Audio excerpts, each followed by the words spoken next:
Greetings, and welcome back to the All Ears Boffomundo Show. We're very pleased to have some outstanding entertainment this evening, and Ron's going to announce it. Yes, we have with us, we're very honored to have with us Mr. Phil Collins, drummer extraordinaire, and Mr. John Goodsall, both of Brand X. Thank you for coming down today, guys. We realize... It's been a pleasure, thank you. Yes. Oh, no, there's a little bit more. We understand you just flew in from San Francisco. You did a couple gigs last night. Did they go well? Yeah, Enjoy them? very nice. Yeah. Okay. This is the third American tour for the Brand X band as a whole. Yet it is the first tour to feature the original members.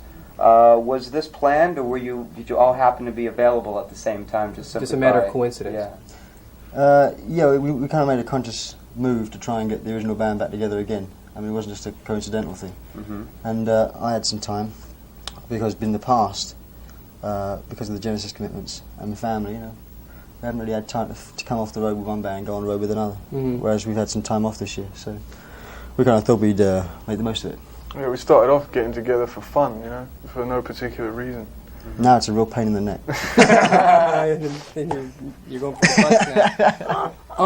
A question we'd like to ask regarding your past shows is, last year, Mike Miller was in the guitar spot. Now that was due to an injury in the group.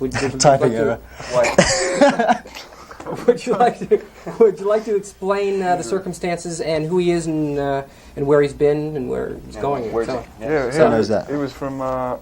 He'd been in like a few groups with Peter Robinson, one of our keyboard players, and Mike Clark also, who was the drummer at the time, and they'd been in a few groups together, so they knew he was fast and everything. He came in, learned all the parts, I think in one day or something. Really? One day. It was very quick. Yeah. Well, we sent him a tape, and he came in, had one short rehearsal. No, I don't think he even had a rehearsal. I don't think he did, because they played with us. Yeah, it was a sound check job. Yeah. I saw his first gig and I was amazed. Very, very... What happened to your hand? Really lucky to get someone... Fell off, didn't it? Oh, this? Oh, yeah, what? It's back. Yeah. One of those things, huh? It does things, weird things. Don't get anywhere near that hand. More about the personnel, but now about the new chaps that we see on, or that we hear on the Product album, your new LP, your fifth LP. Mm-hmm. John Gilbrin on bass, and of course Mike Clark. Gilbrin. What, Gibrin, if you're Japanese. Yes, all gibberish. Could you tell us a little bit about them? They Mike haven't Clark. appeared in any other Brand X albums. We'd like to know a little bit about the Boffomundo audience would love to know. John Giblin is, he's a bass player. He's one of the best bass players around. It's him and Percy. I mean, Percy lives in New York now, but they're two of the most original blokes around at the moment. I mean, Giblin, we've known him for ages. He's a session player, but he's one of those session players that actually has a lot of, style, and he's got big ears. He's really, really good. And so we kind of did the album in a strange way. Actually, we block booked a studio for 2 weeks, and we lived at, there's a big house. It used to be Ringo's house in Berkshire, and we near Cliveden House. Near Cliveden. Near Capelo Common or Maidenhead or any of those places? Windsor, Ascot. Oh, okay. And I was out there. That's you on right star prize. And we were there for 2 weeks, and we were working day and night. We had two different groups, really. Mike Clark, who was the last drummer in Brand X before I came back, he was playing drums with Percy on bass and Peter Robinson on keyboards, and John played guitar. And then on the other, that was during the night, and during the day, we had me, John Giblin on bass, and Lumley, and John. So we had two different bands, you see, and that's why there's two bass players and two. A day band and a night band. Yeah, and then we also played together as well. Because needless to say, when they started, we didn't necessarily go to bed. Right. Is Mike here with you in Los Angeles? No, he's not. I believe he's going to come visit the show. Oh no, he's not playing now. Mm-hmm. Right. Well, that was the question. Indeed. Yes. Is it my turn? Yeah. Go on. Okay. Go on. Yeah. I'd like to ask you a question. Who won the FA Cup? That's right. The new album Product. I was mentioning them. I got it the other day, and I was listening to it. The approach. I love it. I really do. The approach on the album seems to be a little bit more varied, specifically Don't Make Waves, which you wrote. Is this an indication of you guys becoming a little more confident and being able to approach a different type of music as opposed to the free-form, jazzy type things you've been doing? Yeah, it seems like a new ingredient being added to the band's jazz core. Is it a trend for the future? Well, it's like got more. Everything's got more extreme. You know, like I suppose the jazz side of it has progressed, advanced. You know, and we've brought out the rock sort of rhythmic side of it more too. You know, I think everyone's writing. I mean, John. I mean, speaking for John here as his agent, I just like to say that he's writing a lot of. Everyone's writing. It's not me, mate. We're all writing. Something smells. A varied batch of material. I mean, the only reason for being in a band anyway really is to sort of to play the music that's being written by the musicians in the band. And before we might have shunned away from doing songs with vocals because it didn't seem to be what people thought we were about or what we really wanted to do. But now I think we just, if it stands up and it's a good song, it's like Waves and Soho are two examples on this album. On Morocco Roll, Sun in the Night, which is another song you wrote, it was a Shastric mantra or something that you were singing on it. Where'd you get that exactly? Sanskrit. Indian takeaway. It's something like the Tales from Topographic Oceans thing, as far as the Sanskrit, right? Isn't it? Somewhat out of the same. It was just some. You found him in the street, didn't you? Yeah. Some writing on a bathroom wall? Graffiti, yeah. There's graffiti in a Pakistani restaurant. Oh, right. Yes. Moving right along. Right. You spoke, Phil, of what the audience has come to expect from Brand X. We'd like to go back and ask where the name Brand X originated and how did the group form. You said, John, that it formed out of just like a leisure time activity almost. Or just a side musical. Oh no, I meant this. What we've got now, this tour and the album and everything. Oh, I see. This year we just started off for fun. Okay. Well, to go back, how did the name Brand X originate? Richard Williams, originally there was Island Records. Right. In the beginning there was Island Records, and then Richard Williams, who's now editor of Melody Maker, and at that time was A&R man at Island Records. He had this band which consisted of John, Percy, Robin and two other blokes. One was a singer and the other one was another guitarist. Mm-hmm. And they were doing like pretty much straight ahead funk, sort of average white band, that kind of funk with vocals. Right. But and they needed a drummer, so a friend of mine who was the assistant A&R man invited me down, and Richard Williams got Bruford down, and we both played on different days, and Bruford didn't fit in quite as well, so I got the gig. And it started off doing that kind of vocal funk stuff, and then when the others sort of went out for a cup of coffee, we'd start playing the good stuff.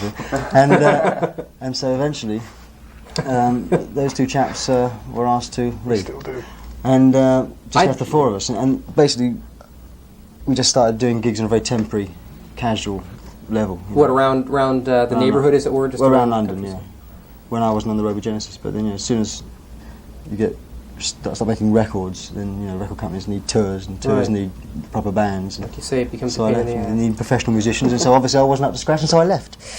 Right. I just can't imagine you auditioning for anything. Oh yeah. It's amazing. I mean, I had to audition to get in here. Against somebody, and so-and-so didn't do so well, so you cut it. We spoke to Andy Ward of Camel when the band played here, and he told us a funny little story that happened when... I've still got the scar to put it. When Andy played percussion for Brand X one night, he said something interesting happened. Could you tell us your side of that story? It's the mishap. Well, I didn't touch her. I mean, she was nothing to do with me. And the fact that... No, that isn't what he said. I have documented proof right here on this paper, and in that photographs. Case, he must be talking about... no, he was... he caught it in his zipper. It's okay. It's okay, really. It's not what you think. He was set up behind me, and there's this two-tier stage, and the cymbal just fell off, and then he cut my head in two. So of course, after he got up off the floor, fixing it up. He can't see the joint. No, we've had a lot of percussionists in Brand X, yeah. Sorry, so I'll get you another. Andy Ward, you've had him, Bruford, yeah. Preston. Morris Pert. Bill Bruford played percussion for you guys. He was playing percussion with Brand X when when we asked him to join Genesis. It was the same. He was the first the first extra, Yeah, he was, yeah. percussionist we had, Bill Bruford. He came like he had a big rig with gongs everywhere, didn't he? Big, Yeah, the same stuff he used in Crimson. Crimson. Yeah. Crimson.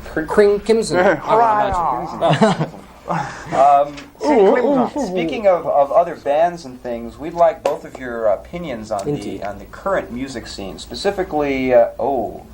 Wait. Go ahead. Specifically, Bill Bruford's band, UK, the Pat Metheny group, etc. And where do you think it's all going? And this is including, of course, your approach to like 80s music or whatever you want to call it, something that you enjoy doing. Contemporary music.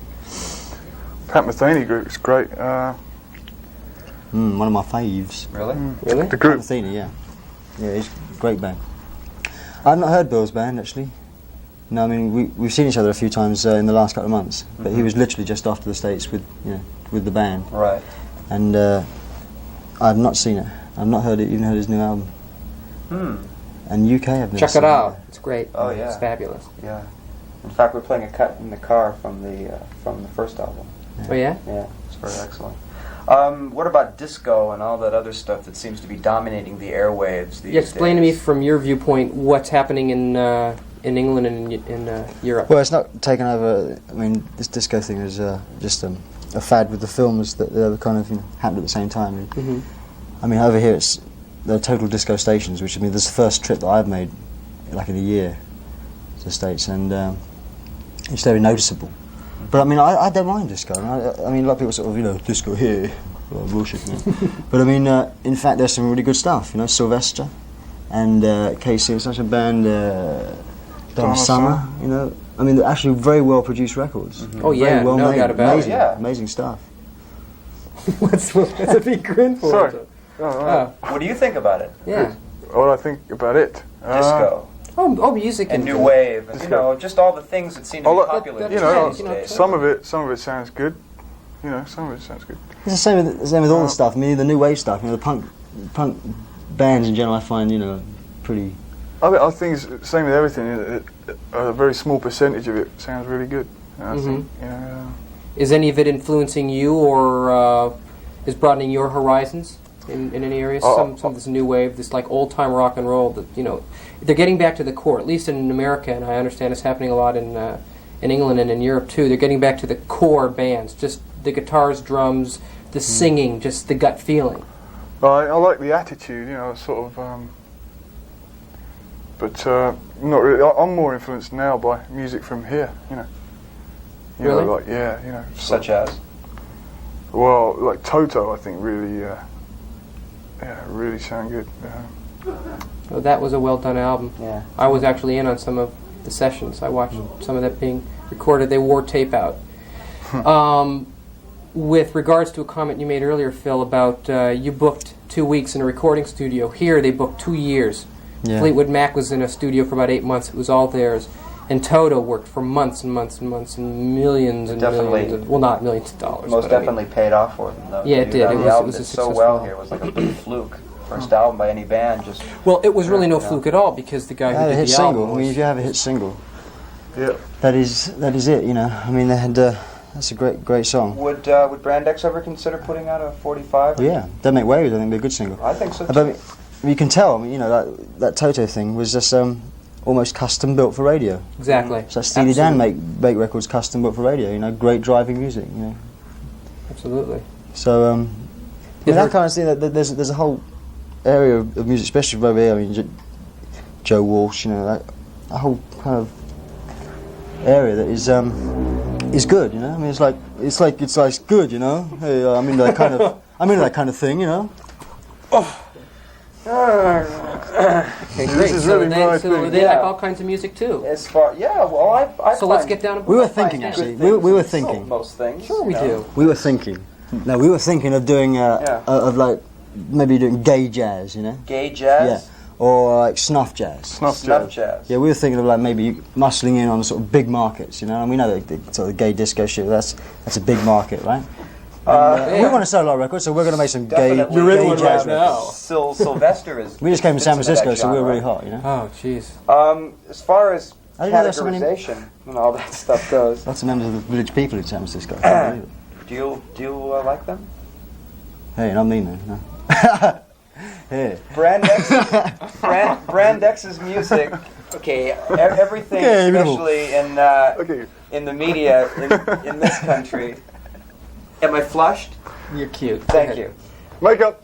Most everything here in the media is categorized. Yeah. I categorize that as a pass, and I will ignore it. I've read lots of articles about Brand X, and they would categorize it anywhere from progressive jazz to electric cosmic rock and things of that nature, which is kind of heavy. Do you think your music defies categorization, or if you had to put it into some sort of a genre, what would you call the music? If somebody said, well, Brand X, what kind of music does Brand X do? If you had to tell them. If my father asked you. Snuff, jazz, acid. Snuff, jazz, acid? Yeah. Not in that order? Or Daz rock.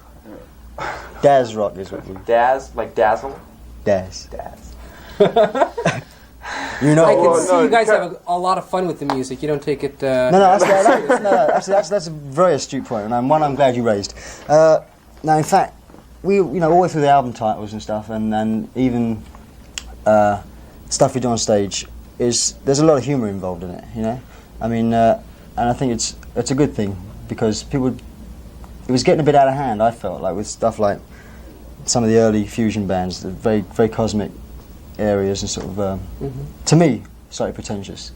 And we sort of decided that we'd take it over the limit, like with total excess. And some of the titles are really out, and we let the audience off the edge of their seats, because I don't really, it's a drag when the audience is sort of saying, 1, 2, 3, 4, there's a bar of 7 there, 1, 2, 3, 4, 5, bar 11 and a half. Hey, do you hear that? Bar of 4 and 3/4. Yeah, he just dropped the cymbal.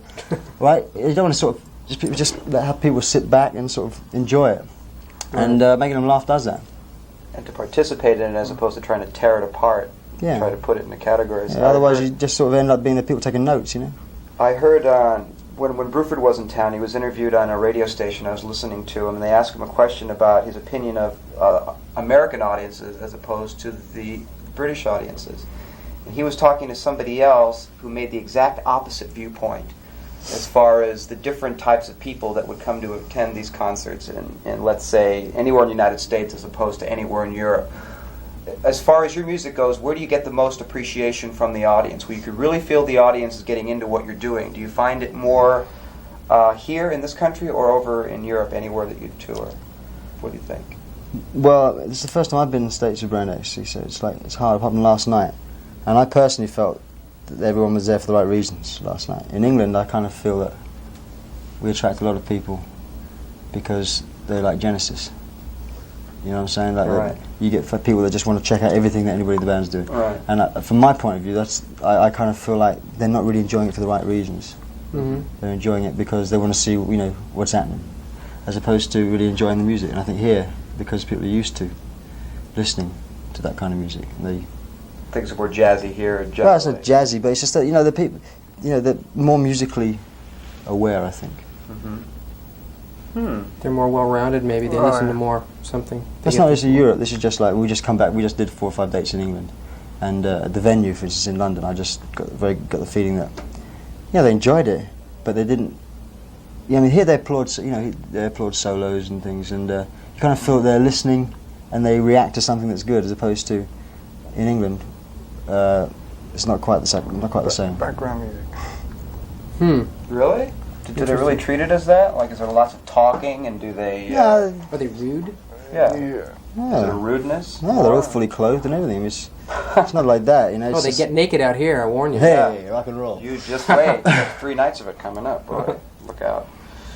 To go back a little bit in time, a question that I personally wanted to find out. The Marscape album was released sometime soon after your first album, Unorthodox Behavior. Why wasn't the album released under the name Brand X, or was the project conceived before Brand X was? Because it seemed that everybody on the album played on it, yet it said Jack Lancaster and Robin Lumley. Right. Yeah, it was their compositions, and it was their effort, really, that we were all hired as session players on it. I see. We did another one, Peter and the Wolf. Right. Which was before that, and another one called the Eddie Howell gramophone record, which was the singer Eddie Howell, and we all played on that too because Robin was producing it. Get it.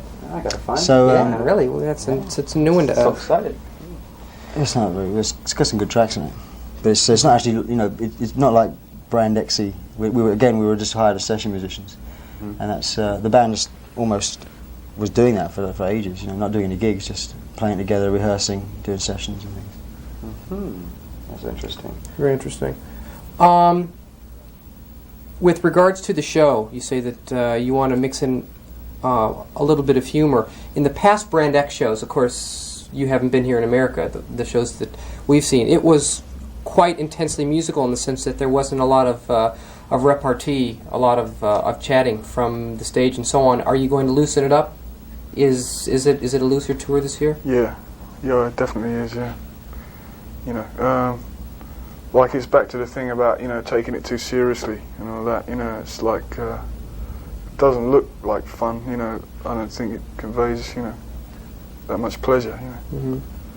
So you're basically out to try to have a good time. And well, yeah, I mean, what you're doing. The music. When we actually take the music very seriously. I mean, I don't want to give the impression that we're like, yeah, you know. Last night. That's very precise. Hey, no, actually, it was really.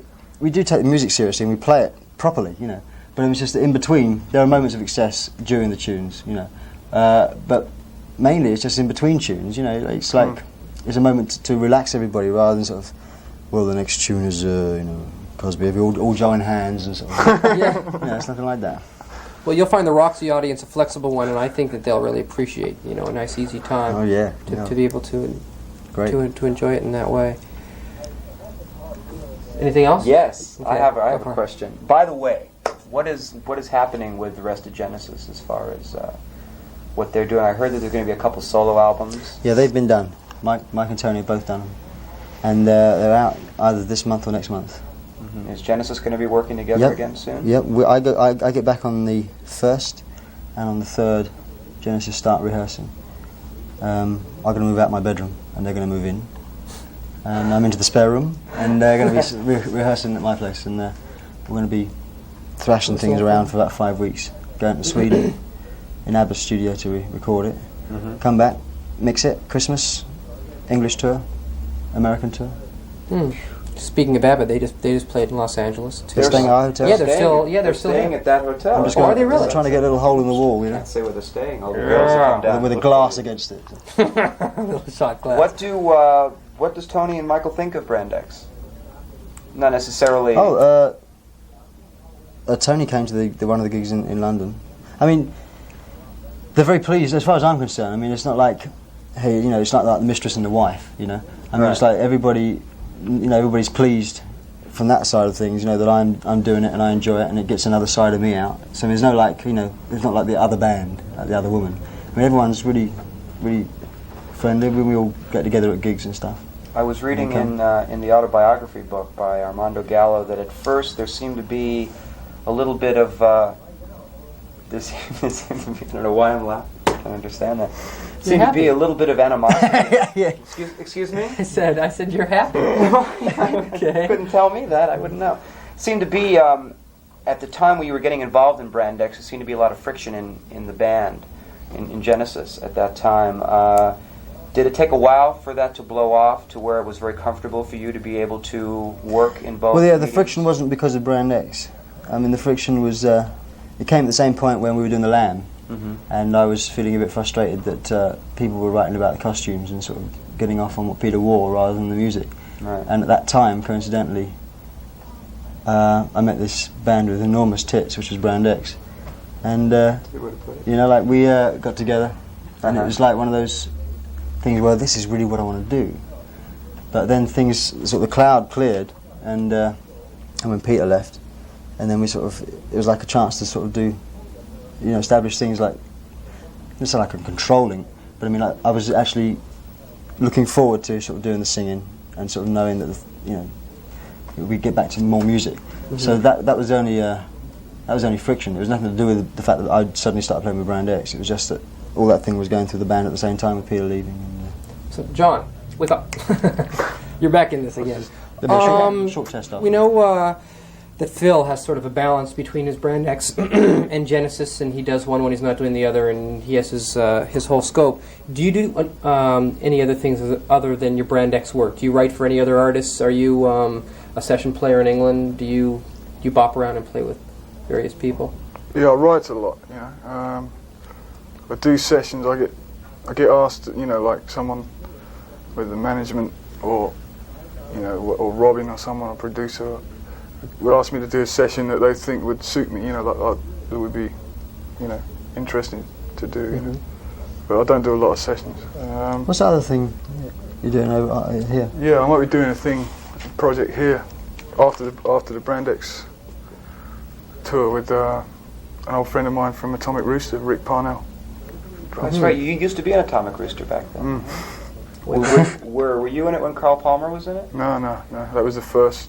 That was the first band. That was John Cann. Vince was in it though. Vince? Yeah. Vinny. Yeah. Good old Vinny. But, How about the other chaps in the band? Do they sport around and play with other artists? Are they active musicians otherwise? Robin's doing a lot of producing. You know, he mainly does, you know, desk, you know, producing. He does that more than playing, really, now. Really? Yeah, he didn't play on the Masks album, No. and he didn't go with them on tour. Was it because of different projects he was working on? He just didn't feel he wanted to play, and he just got Peter Robinson instead? Or? No, I think at the time it was there's some personal things going on in the band, which is why Robin left. Yeah, And you know, now it's changed, so it's. they wanted to shift it into a more jazz type direction, you know. Which we've now shifted back out of that. You know, we still like go that way, but It's a bit of both. we lost the directness of it all. You know. You guys, do you treat Brand X as an album-to-album thing, like you take a single day at a time, or do you really see a future for it? I mean, you know, from here on out. It is taken on a pretty casual basis. I mean, we've had about 2 or 3 months of intense work. You know, like we everyone flew in. I mean, like Peter lives here, Percy lives in New York. Everyone got together and we rehearsed as 2 different units, and then we went down to this house for 2 weeks and rehearsed to record, and then we mixed it and finished it in about a month, and in another month where we were living in a different place together. So I mean, it was pretty much intensive stuff up until the end of this tour, and after that, I mean, there's enough material in the can for maybe another album and a half. Really. Great. So, But, as far as touring's concerned, I mean, we just take it from. Yeah, we like, you know. Hopefully, we want to do it. You know, when we can get everyone together free and all the time. We want to do it like once a year. Get together, rehearse, and do the same thing. Just do it once a year. Just keep being around. You know. this is just a short tour, right? Where to from here? After LA? Chicago. Chicago? And then up into Canada, and then wrap it up or something? New York, Toronto, Philadelphia. Okay. All right. Well, it's time for us to wrap. Yeah, I do the believe. band is going to be at the Roxy this weekend, tonight, Saturday. Well, we're filming on Friday. This show will be shown tomorrow, Saturday. Tomorrow night. And we so will after, be there after to the see show, you guys head down tomorrow there night. and you can scalp a ticket and check them out. Yeah, we thank you very much. We wish you the best of Being luck. on the show. Yes. Thanks for having Phil us. Collins Thank you very, and very John much. Goodsall. All right. Okay, All good. right. Okay, Yeah. team. Go. Okay. Go. From the Thank Boffomundo you. Show, we'll see you all next week. Good night. 2 weeks. Good Sleep night. tight. Peace. Peace.